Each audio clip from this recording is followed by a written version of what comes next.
챕터를 들어가겠습니다. 이제 아마 지난번에 제가 그 목차 설명할 때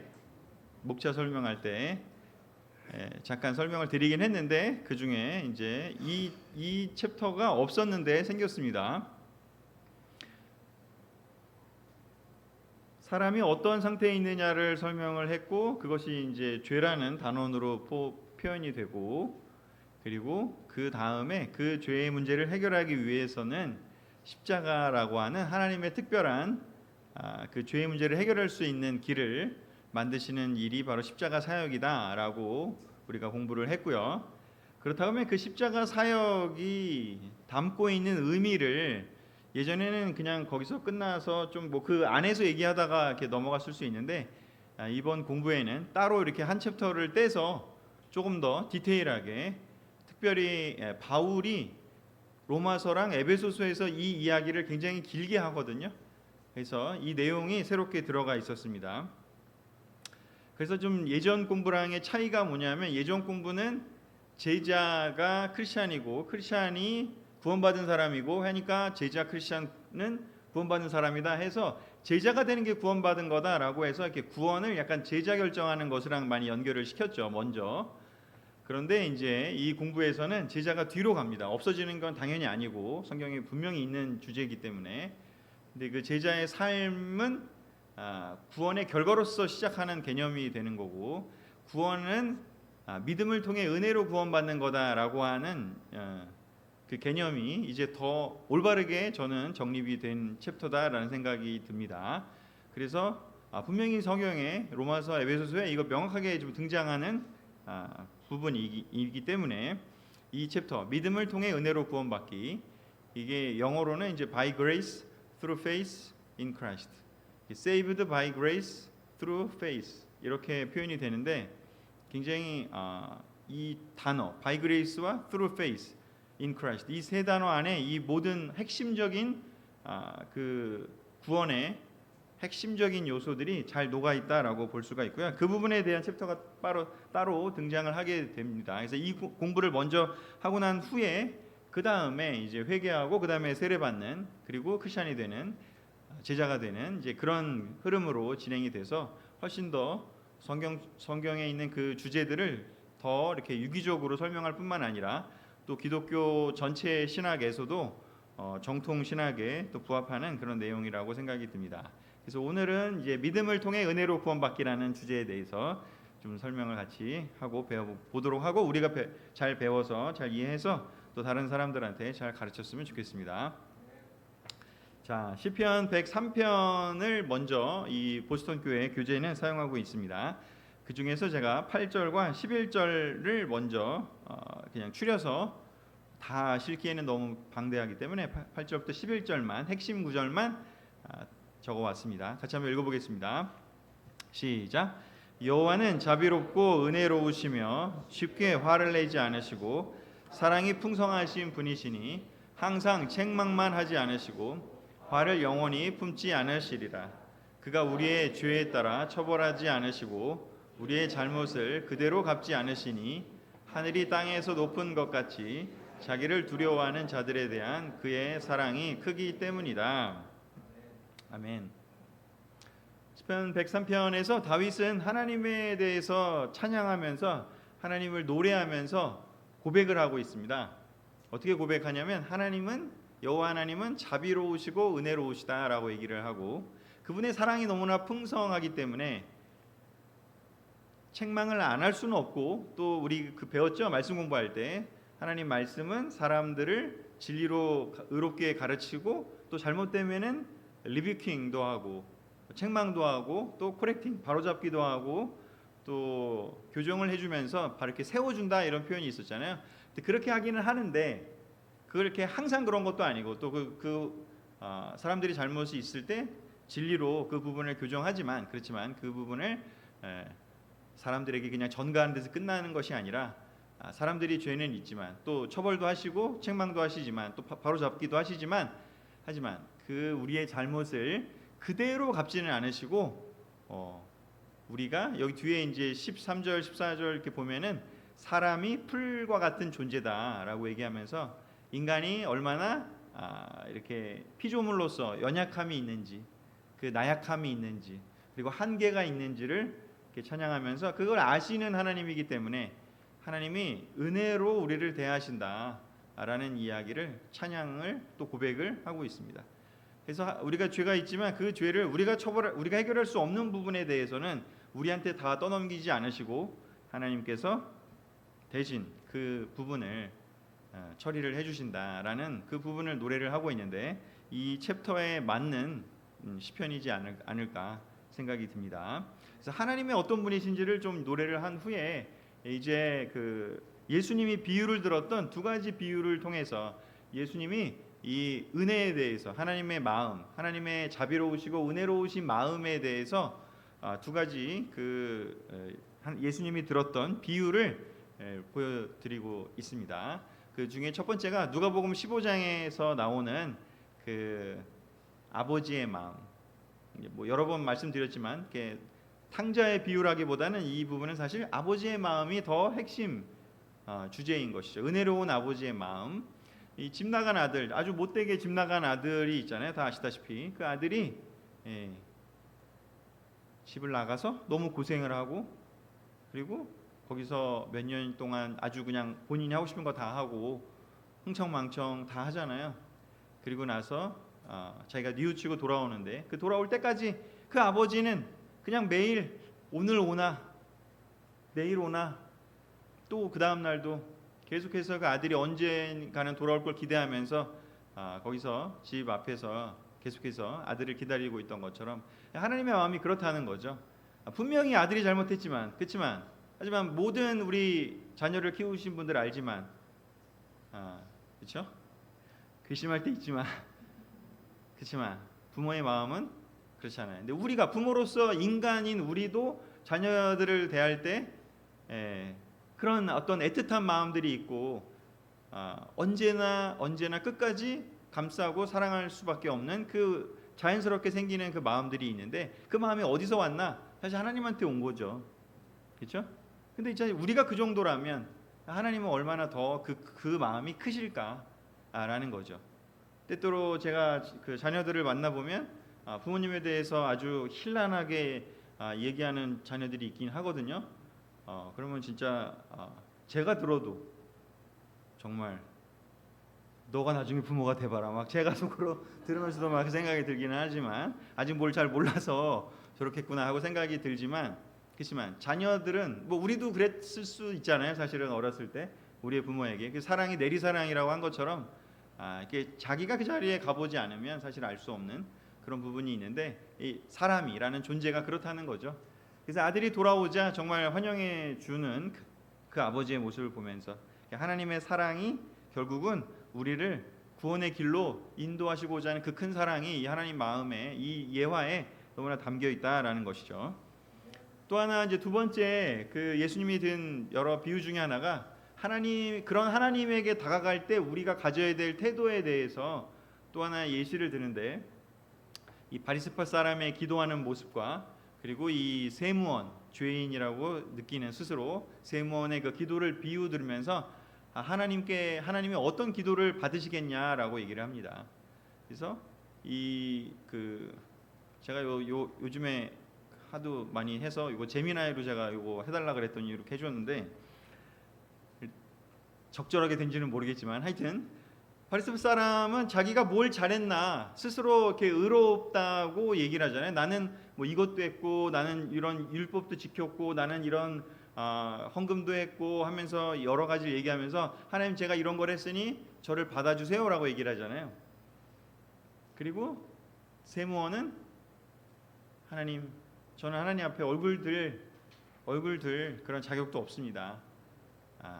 그러니 저를 불쌍히 여겨주십시오.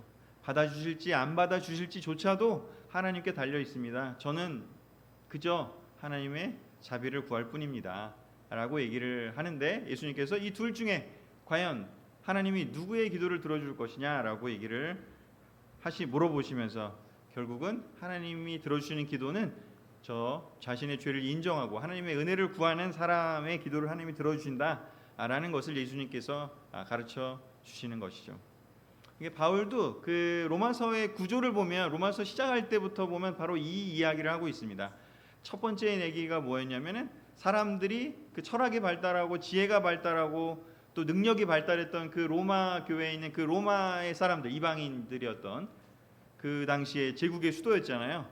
잘 나가는 제국의 수도. 아주 능력이 많은 사람들, 돈도 많고 능력도 많고 똑똑했던 그 사람들이 많았던 그곳에. 근데 그 사람들이 하나님이 내버려 뒀더니 어떻게 살았냐라고 할 때 거기에 나오는 그 목록들을 보면 다 온갖 욕심과 싸움과 그 다음에 성적 타락과 많은 그런 죄들을 결국 짓는 것이 전부가 아니냐라고 이야기를 하면서 사람의 지혜로는 그런 인간적인 어떤 그런 방법으로는 하나님께 갈 수 없다라고 얘기를 먼저 하고 그 다음에 이어서 두 번째로 뭐를 이야기하냐면 그렇다면 유대인들의 그 율법으로는 그러면 하나님께 나아갈 수 있느냐를 얘기를 합니다.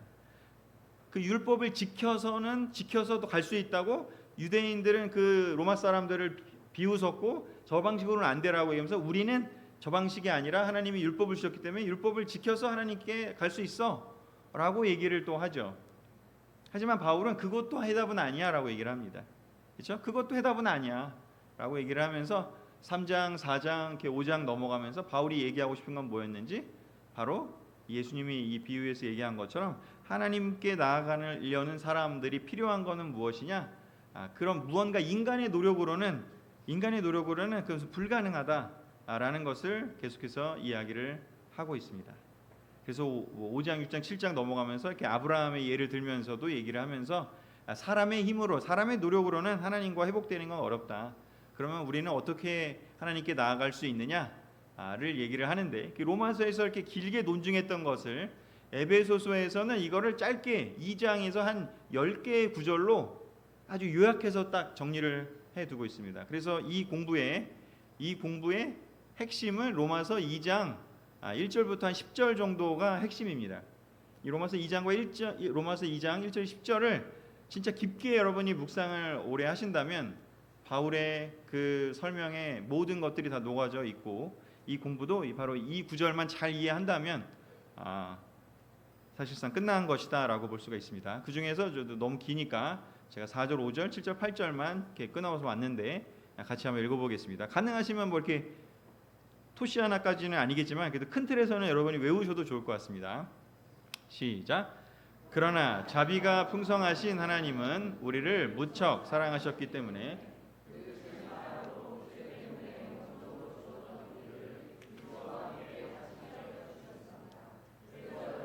하나님의 은혜로 구원을 받게 된 것입니다. 하나님의 은혜로 여러분은 그리스도를 믿어 구원을 받았습니다. 그것은 여러분의 힘으로 된 것이 아니라 하나님의 선물입니다. 아멘. 하나님을 오해하면 사실 세상에 많은 종교들이 그렇잖아요. 자기의 힘으로 뭔가 도덕적인 수양을 하거나 아니면 뭔가 신비로운 깨달음을 얻거나 아니면 철학도 그렇잖아요. 뭔가를 이렇게 깨달은 사람이 철학자고 뭔가 이렇게 못 깨달은 사람은 뭔가 그냥 구원 못 받은 사람이고 뭐 이런 개념들이 많지만 성경에서 얘기하는 하나님은 아브라함의 하나님, 모세의 하나님, 다윗의 하나님, 예수님의 하나님은 그런 것들을 사람들에게 요구하지 않으십니다. 그것은 결과로서 그렇게 살기를 바라시긴 하지만 그 방법을 통해서만이 선택된다라는 개념은 없다라는 것이죠. 하나님을 이해하는 것을 올바로 했을 때 우리가 올바르게 하나님께 갈 수 있는데 그것은 무엇이냐? 하나님은 자비가 풍성하시다. 그래서 하나님의 그 크신 사랑으로 그 아버지의 마음으로 우리를 살리실 수 있는 방법은 다 우리한테 맡기신 것이 아니고 하나님 스스로 해결을 해 놓으셨다는 것이죠. 그게 지난 시간에 했던 공부 바로 그 십자가 사역인 것이죠. 하나님과 멀어졌던 인간의 그 관계를 해결하는 그 길은 사람이 무언가로 선행으로 또는 공부로 또는 지식으로 또는 어떤 깨달음으로 갈 수 있는 것이 아니라 신비적인 체험으로 갈 수 있는 것이 아니라 예수님의 십자가 사역을 인정하고 받아들이는 것, 그것으로 하나님께 다시 갈 수 있다. 그래서 그것은 하나님의 은혜로 구원을 받게 된 것이다 라고 얘기를 하는 것이죠. 모두 다 뭐 잘 알고 계시겠지만 이 은혜라는 것은 내가 지불한 것은 별로 없는데 훨씬 더 어마어마하게 큰 것을 받을 때 그걸 우리가 은혜라고 얘기를 하잖아요. 그래서 하나님께서 다 해놓으셨고 사실은 내가 할 게 1대 99도 아니라는 거죠. 그냥 나는 빵. 내가 그 십자가 사역에서 내가 한 일이 아무것도 없다라는 거죠. 그냥 하나님이 예수님이 다 해놓으신 거예요. 100%. 그래서 하나님의 은혜로 우리는 구원을 받았습니다. 영어로 아까 첫 번째 얘기한 것처럼 By grace you have been saved. 은혜로 구원을 받은 거죠. 사실은 요 한 단락으로도 그냥 요 문장으로도 끝날 수 있습니다. 하나님의 은혜로 구원을 받게 된 것입니다. 그런데 이 하나님의 은혜가 이렇게 중요하다는 것을 이해하는데 이제 through faith 요 한 단어가 들어가면서 이제 우리에게 요구하는 것은 바로 이 믿음이라는 것이죠. 근데 그것을 좀 더 설명을 하고 그래서 우리의 힘으로 된 것이 아니라 하나님의 선물이라는 것을 전적으로 우리는 바울의 이 설명을 우리는 잘 받아들이고 이해해야 되고 예수님의 그 사역에 대해서 깊게 생각을 해야 되는 것이죠. 그러니까 예전 공부도 너무 놀라웠고 거기도 십자가도 가르치고 모든 것들이 다 들어있지만 마치 그때는 뭔가 이 구원에 있어서 우리의 노력이 100대 0이 아니라 뭔가 뭐 하여튼 1대 99든 아니면 2대 98이든 뭔가 그렇게 설명하진 않았지만 뭔가 어떤 우리의 노력에 대한 부분이 구원에 영향을 미치는 것처럼 뭔가 보인 부분이 좀 이번에 이렇게 수정이 돼서 저는 너무 다행이다라는 생각이 듭니다. 하지만 이제 그러면 도대체 그럼 우리는 아무것도 안 해도 되느냐, 그냥 막 살아도 되느냐, 뭐 전혀 우리가 하는 일은 없느냐, 이제 그런 것들도 우리가 이 부분을 잘 이해하는 것이 매우 중요하죠. 구원의 부분에 있어서는 우리는 사실은 아무 기여를 한 것은 없습니다. 그저 우리가 물에 둥둥 떠다녀서 빠져서 이제 허우적대고 죽을 것 같을 때 밧줄을 던져주셔서 또는 뭐 아주 그냥 막대기를 던져서 우리가 잡을 수 있도록 하는 그 부분은 전적으로 하나님이 하신 것이죠. 그러기에 우리의 힘으로 된 것이 아니라 하나님의 선물로 하나님의 은혜로 우리가 구원을 받게 됐다라는 것을 잘 이해할 수 있는 이 명확한 그 주제 구절이 되겠습니다. 그래서 구원을 받기 위해서 사람이 구원을 받기 위해서 중요한 이 두 가지가 있는데 첫 번째는 뭐냐면 예수님이 하신 일, 즉 하나님의 은혜의 사역이 중요하고요. 두 번째는 그 하나님의 은혜를 받아들이는 믿음이 필요하다. 믿음이 어떤 노력이 아니라 그 구원에 있어서의 뭐 1, 2%, 3%의 노력에 해당되는 게 아니라 그냥 그 100%인 것을 내가 받아들이는 것, 그 부분이 믿음이다라고 얘기를 하면서 이 두 가지가 필수 요소인데 사실은 하나를 얘기하는 거다라고 볼 수가 있습니다. 자, 그렇게 되기 때문에 이 믿음을 받아들인 사람들은 어떻게 살게 되느냐. 사실 우리 교재에는 나와 있지는 않지만 제가 이 구절은 좀 넣고 싶었습니다. 저희 교재는 진짜 그냥 은혜에 대해서만 그냥 완전히 충실하게 설명을 하는데 저는 이 은혜를 믿음으로 받아들이는 사람들의 그 마음에 대해서 추가적으로 베드로의 이 설명이 조금 더 같이 이렇게 들어가면 좋지 않을까 생각이 들어서 베드로전서 1장 8절에서 9절을 추가로 좀 적어왔는데요. 같이 한번 읽어보겠습니다. 시작. 여러분 예수 그리스도를 본 일이 없으나 사랑하고 있으며 지금도 보지 못하지만 그분을 믿고 말로 다 표현할 수 없는 영광스러운 기쁨으로 즐거워하고 있습니다. 그것은 여러분의 영혼이 믿음으로 구원을 받기 때문입니다. 아멘. 베드로 사도가 얘기를 합니다.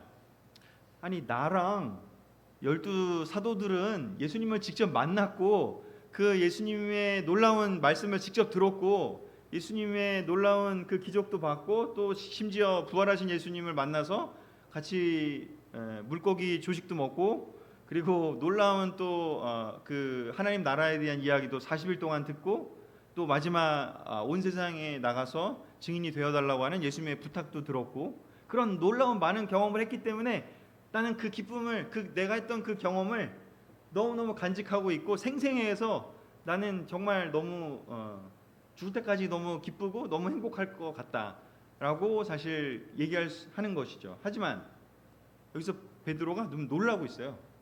아니 우리는 그런 경험을 했고 직접 만나서 그렇다고 하는데 아니 여러분들은 어떻게 예수 그리스도를 본 일이 없는데도 직접 본 일이 없는데도 어떻게 그렇게 사랑할 수 있고 예수님을 사랑할 수 있고 또 보지도 못했는데 그분을 믿고 또 말로 다 표현할 수 없는 영광스러운 기쁨을 가지고 즐거워하고 있냐고 오히려 대단하다고 얘기를 하는 거예요.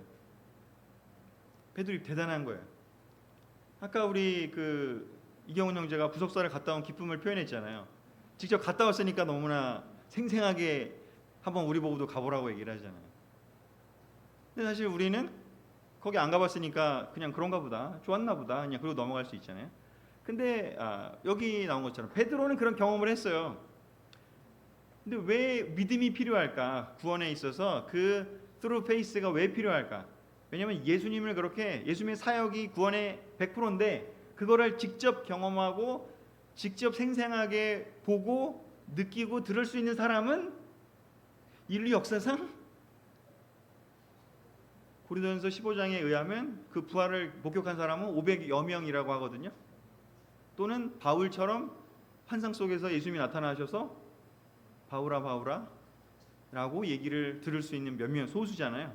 사실은 그것도 바울 이후로는, 성경 이후로는 그렇게 안 하시는 건데, 그렇다고 그러면 이 믿음이라는 것이 없다면 예수님을 통해서 얻는 그 사역을 통해서 구원받는 것을 직접 경험할 수 있는 사람은 그 500여 명이 전부인 것이죠.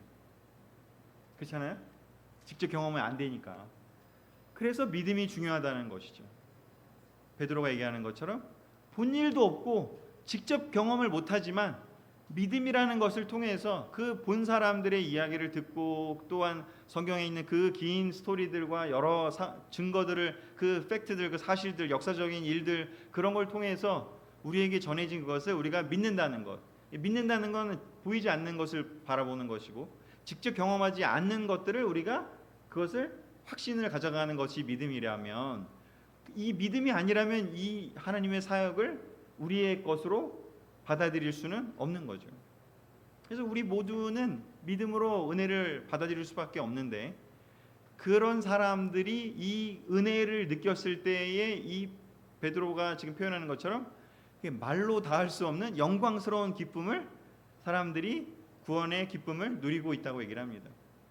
구원이 얼마나 정말 이렇게 하나님의 나한테 준 값진, 나는 정말 아무것도 안 했는데 나같이 정말 그 의인도 아니고 선한 사람도 아닌데 죄가 정말 있고 그 탕자의 그 마음이죠. 돌아온 둘째 아들이 돌아올 때 무슨 생각을 하고 돌아오죠? 그렇죠. 진짜 내가 너무 잘못했구나. 내가 복을 걷어차고 나와서 스스로 고생을 하는구나. 그죠? 앞에 한 글자 있고 고생을 하는구나. 그 경험을 했잖아요. 와, 거기가 좋았는데. 사실 있을 때는 모르는 거죠, 사실은.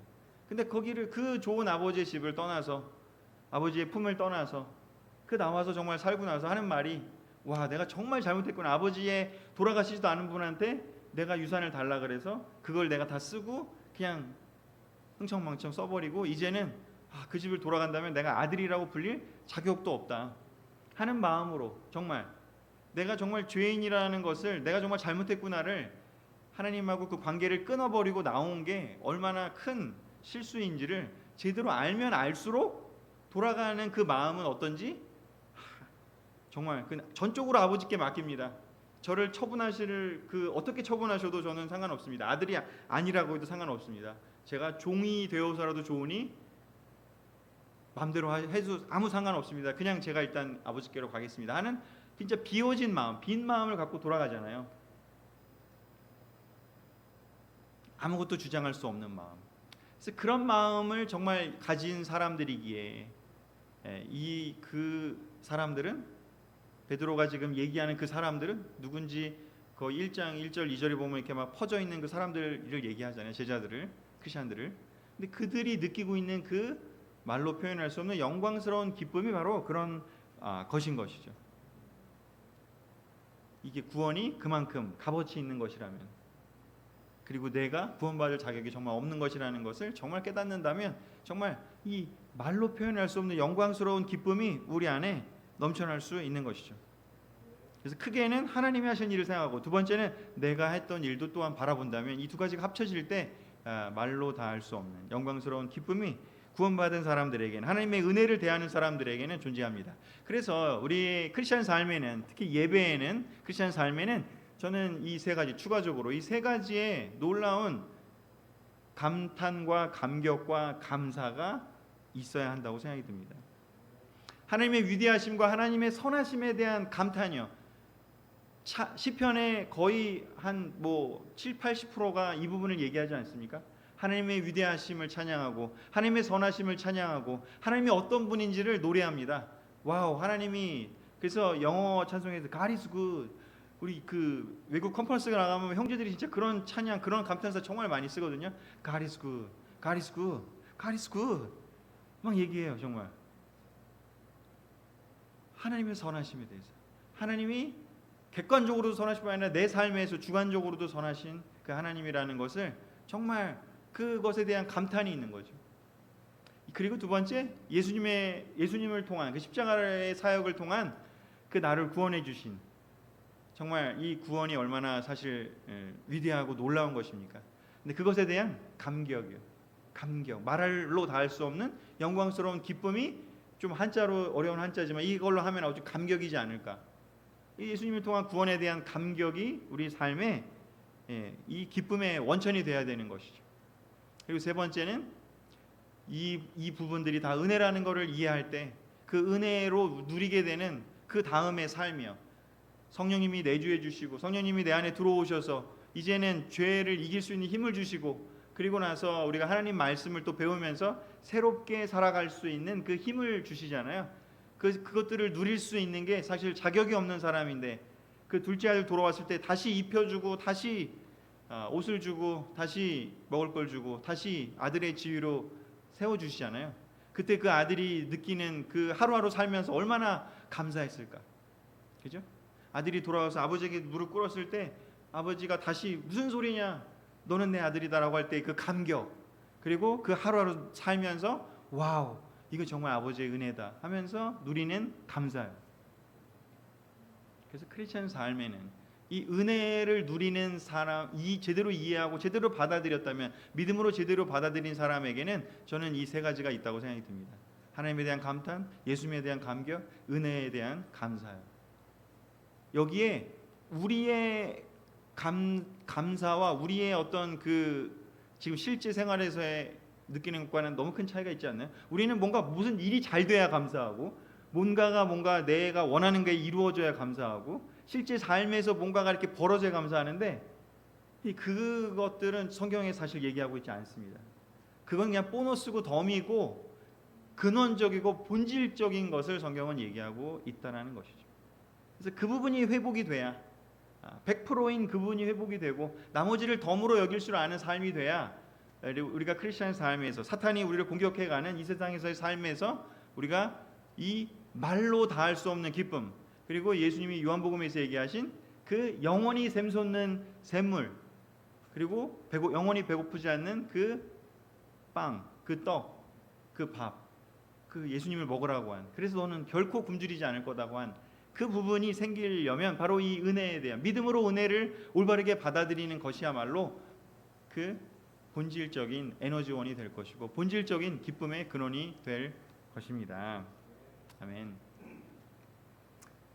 그래서 우리 보이는 이제 믿음에 대한 이야기를 할 텐데, 이 은혜를 믿음으로 받아들인다고 할 때 이 믿음이란 무엇일까를 이제 한 두세 개의 장면에서 설명을 하고 마무리하려고 합니다. 하나님의 은혜에 대해서 조금 더 약간 이야기를 했고, 이제는 믿음으로 얘기를 한다면, 믿음은 뭘까? 보이는 것이나 나의 감정이 아니라 믿음으로 구원을 살아간다고 아까 에베소서에서 얘기를 했죠. 이것은 무엇이냐면, 믿음으로 받아들인다 뭘까? 내가 뭘 행하고 내가 뭘 잘하고 이런 것이 아니라, 내가 예배를 잘 드렸는지, 내가 큐티를 잘했는지, 아니면 내 주위에서 내가 기도했는데 일이 이런 것이 아니라 하나님이 하신 일에서부터 내 믿음이 올라와야 한다는 것입니다. 하나님이 하신 일을 받아들이는 것, 그게 믿음인 것이죠. 하나님의 사역을 받아들이는 것이요. 하나님이 창세기부터 계속해서 예언자들을 보내서 내가 너희들을 이렇게 사랑하고 이렇게 준비해 놓고 있다라고 얘기하신 것, 내가 안내해 주는 대로 따라와 달라라고 얘기하신 것, 그래야 너희가 산다, 그래야 너희가 죽지 않는다라고 얘기하신 것, 그리고 그것을 마침내 예수님을 통해서 이루어 내신 것이죠. 그 하나님이 하신 여러 가지 긴 역사 속에 하신 일을 그대로 받아들이는 것, 그게 믿음입니다. 나는 믿음이 강해. 그럴 때 그 믿음은 오늘 내가 감정이 뭔가 내 영성이 뭔가 채워진 것 같아. 그럴 때 내가 믿음이 강해. 난 믿음이 약해졌어. 그렇게 얘기하는 건 성경이 얘기하는 믿음이 아니라는 거예요. 믿음은 내 감정과 아무 상관이 없습니다. 왜냐? 예수님이 하신 일, 하나님이 하신 일이 변함이 있나요? 그게 뭐 바뀌나요? 그렇지 않아요. 믿음은 변할 수가 없는 거예요. 왜냐하면 믿음은 내 감정이 아니라 하나님이 하신 일 자체에서 그걸 받아들이는 거기 때문에 믿음 변할 수 없어요. 그래서 믿음으로 구원의 through faith가 너무나 필요한 부분이라는 것이죠. 거기에서 faith는 하나님이 하신 일을 그대로 받아들이는 겁니다. 하나님이 행하신 일을.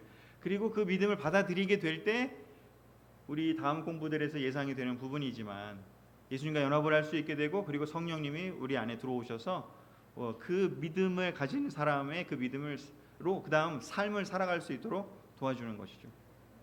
하나만 조금 더 설명을 드린다면, 성경의 믿음은, 성경의 이 믿음 through faith 너무 중요하잖아요.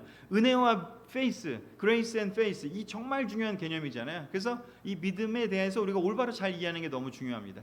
성경의 믿음은 다시 한번 얘기하지만 하나님이 하신 일에 대해서, 그리고 하실 일에 대해서 이건 정해져 있어요. 하나님이 하신 일 성경에 기록되어 있고요.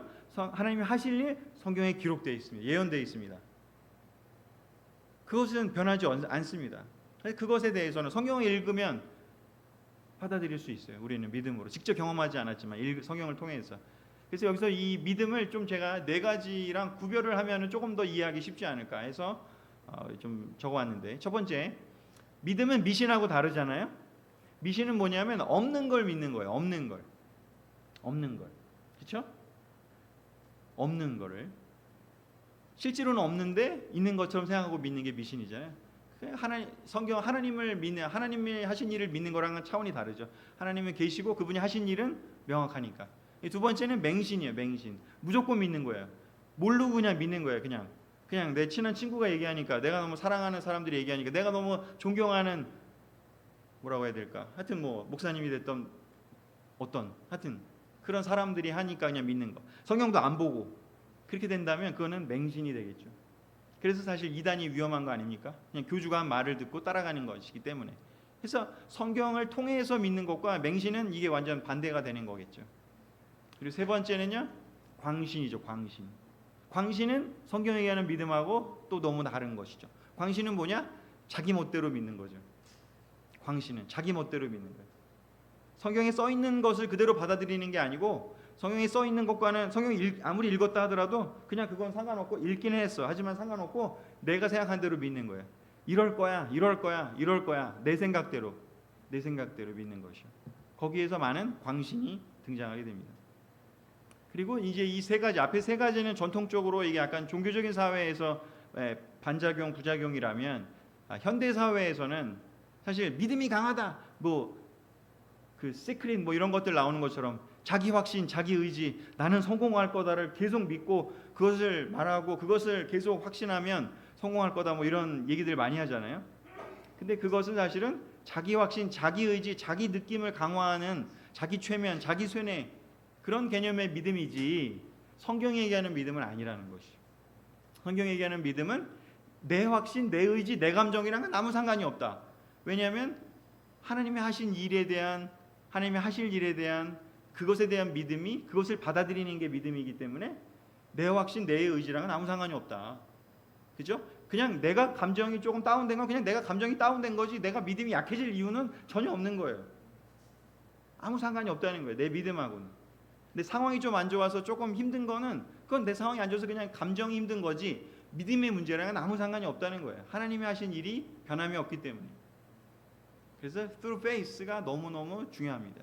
이 부분을 잘 이해를 해야 이 by grace through faith, 정말 그냥 외우세요. 너무 간단하죠. by grace through faith. 그냥 이거, 은혜로 구원받았고 믿음을 통해서 은혜로 구원받기. 이 제목이 그냥 하나의 기독교의 핵심 가르침이다. 그래서 이 부분을 제대로 이해하지 못하는 그러한 한국 교회들이 사실은 너무 많아요. 왜냐, 우리 샤머니즘에 떠놓고 너무나 내가 정성스럽게 달에게 빌고 천지신명에 빌고, 내가 뭔가 정성스럽게 신을 뭔가 감동시키고 정성스럽게 뭔가 그 신에게 뭔가 이렇게 했을 때 내 정성을 보고 그 신이 나한테 뭔가 축복을 해주는 그런 어떤 전통이 우리나라에 많이 있잖아요, 사실은.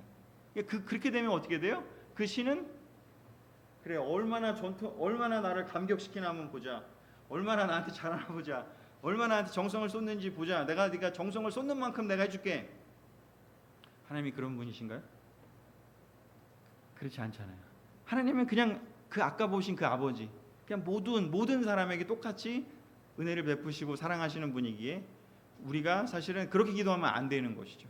하나님을 조종하려고 하는 기도를 하면 안 되는 것이죠. 그것은 진정한 믿음이 아니다.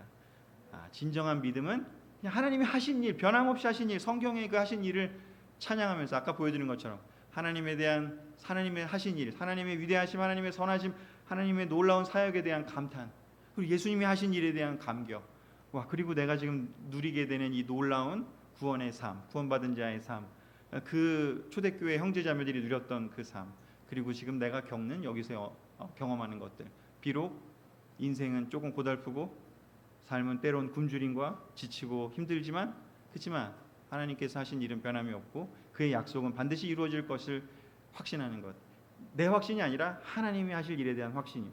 그죠? 그래서 이 믿음의 부분을 잘 이해를 하는 것이 너무 필요하다라는 말씀을 드립니다. 정리하겠습니다. 이 챕터 By Grace Through Faith, 믿음을 통해 은혜로 구원받기.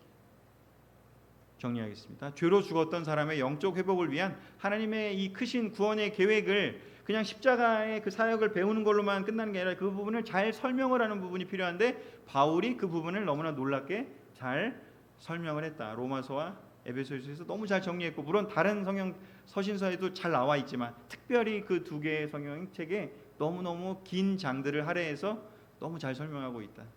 그래서 정리하면 하나님을 떠난 인간, 그래서 예수님의 십자가 죽음과 부활이 아니고서는 해결할 수 없는 지경에 처했는데 그 예수님이 그 일을 해주셨고, 너무 고통스러우셨고 너무 힘드셨지만 기쁜 마음으로, 그리고 모든 사람을 하늘나라로 다시 복귀시키시라는 그 예수님의 그 크신 마음으로 그 일을 감당하셨고, 그것이야말로 바로 하나님의 은혜로운 구원의 길이었기 때문에 그것을 믿음으로 받아들이고 돌아오기로 결정하는 사람들이라면, 그게 누구든지 세인이든 세리이든 아니면 바리새인이든 어떠한 인간적인 자격 요건에는 아무 상관이 없이 누구든지 바로 이 믿음으로 이 하나님의 사역을 받아들이고 돌아오는 사람이라면 누구든지 다시 자녀로 받아주시는 그 하나님의 위대하고 원대하신 계획이 바로 이 십자가 사역의 의미이다라는 것을 우리가 제자가 되려고 하는 사람들에게 우리가 꼭 잘 설명을